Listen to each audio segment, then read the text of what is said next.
জানি আপনার অসংখ্য ফ্যান রয়েছে কাজের জায়গায়, কিন্তু আমি জানি না যারা প্রশ্ন পাঠিয়েছে তারা সবগুলো আপনার ফ্যান কিনা, কারণ এমন এমন উদ্ভট প্রশ্ন তারা পাঠিয়েছে। তো এই প্রশ্ন থেকে আপনাকে ঝালাই করা হবে। আপনি আসবেন শুনে অনেকেই প্রশ্ন পাঠিয়েছে, সেখান থেকে কিছু প্রশ্ন বাছাই করেছি। আপনি প্রস্তুত? Sure sure. Okay. Rohanpur Chapainawabganj থেকে আজমা বেগম প্রশ্ন করেছেন, আপনি বেশ কিছু নাটক চাঁপাইনবাবগঞ্জের ভাষায় করেছেন, কিন্তু আপনার বাড়ি তো চাঁপাইনবাবগঞ্জ নয়, মুন্সিগঞ্জ। এইভাবে আর কত ভাষা রপ্ত করেছেন? চাঁপাইনবাবগঞ্জের ভাষায় উত্তর দিলে খুশি হব। আমি কোনো ভাষায় আসলে রপ্ত করিনি। একটা সময় দেখা গেল যে একজনকে মিমিক্রি করতাম।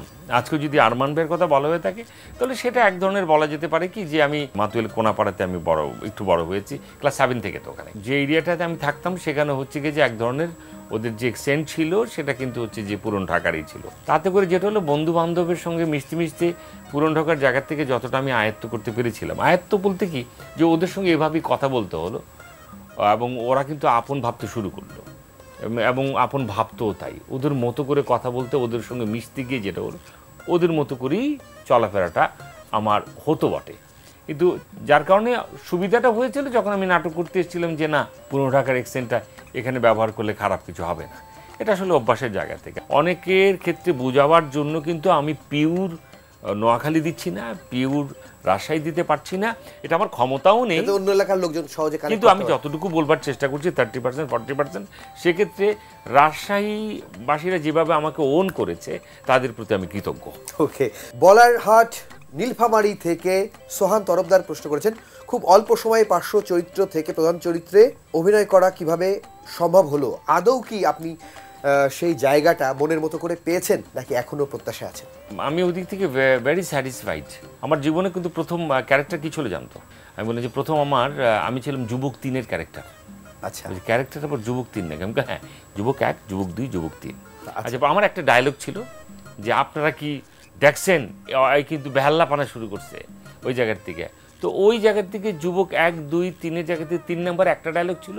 যুবক 2 যে স্যাক্রিফাইস করেছিল ওনার একটি ডায়লগ আমাকে দিয়ে দিয়েছিল, কারণ আমি যে পরিমাণ এগ্রেসিভ ছিলাম। আচ্ছা, উনি মনে করেছিলেন যে আমার আর দরকার নেই, আপনি আমার এই ডায়লগটা নিয়ে নেন। উনি দেওয়াতে আমি হচ্ছে গিয়ে যে, তবে তারা কিন্তু বাকি দুজন যুবক ছিলেন। বাঁশখালী চট্টগ্রাম থেকে চমক মৃধা প্রশ্ন করেছেন, কিছুদিন অভিনয় করার পরই অভিনয়ের সঙ্গে নেতা হয়ে যায় অনেকে, আপনি কবে নেতা হবেন? নেতা হলে কি কি সুবিধা, এই নিয়ে এত তোড়জোড় কেন থাকে? নেতা হলে প্রাথমিক পর্যায়ে সুবিধা থাকতে পারে, নেতা হওয়ার পরে তো প্রতিনিধিত্ব করতে হয়, রেসপন্সিবিলিটি থাকতে অনেক।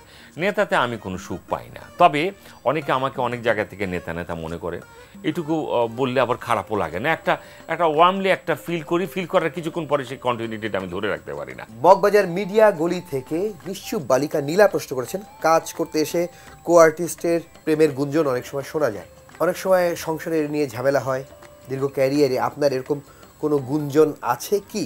না, গুঞ্জন ছিল বটে, কিন্তু ওই আমার ওয়াইফের একটা পর্যায়ে ধারণা হলো বা কিছুদিন সময় কাটানোর পর মনে হলো যে এই বেরসিক মানুষটির সঙ্গে প্রেম করবে আসলে কে কে? আচ্ছা, কারণ উনি যতটা আসলে প্রেমে পড়েছিলেন, আসার পরও মনে হয়েছিল এই সবটাই ছিল অভিনয়। আমার এই ব্যাখ্যাটা ওর কাছ থেকে শোনার পরে এটাই আমি এখন সব জায়গায় বলি যে আসলে আমার সঙ্গে প্রেম করবে কে। কারণ ওই যে বললাম না, তোমার মাসের শুরু এবং শেষের দিকে যখন টাকা থাকে না, তখন তো প্রেম এভাবেই পালিয়ে চলে যায়। নাটোর সিংড়া থেকে জাকির হোসেন প্রশ্ন করেছেন, কার সাথে আপনার পার্টনারশিপ ভালো জমে? জাহিদ হাসান নাকি মোশাররফ করিম, নাকি এর বাইরে কেউ? অফকোর্স জাহিদ হাসান। জাহিদ হাসানের সঙ্গে উনি তো আমার বড় ভাই, আমি ওনাকে সিং করতে পারি, আমি চোখ দেখলি ওনার একটা ডায়ালগকে আমি কমিউনিকেট করতে পারি ওই দিক থেকে। আর মোশাররফের জায়গা থেকে হচ্ছে কি যে আমাকে একটু প্রিসাইজ করে নিতে হয়। মোশাররফ ভাই যথেষ্ট আমাকে সহযোগিতা করে। আগে আমরা দুজনকে এটাকে বানিয়ে নিই, ওটা এক ধরনের সুবিধা আছে, বানিয়ে নেওয়াতে কিন্তু আসলে বিপত্তি থাকে না। কিন্তু জাহিদ ভাইয়ের ক্ষেত্রে যেটা হয়েছে, একটা গড গিফটেড বিষয় আছে ওনার ভিতরে, সেটা হচ্ছে কি যে ওই ওনাকে সিং করতে পারাটা হচ্ছে এক ধরনের এটাকে বলে স্ক্রিন ম্যাজিক।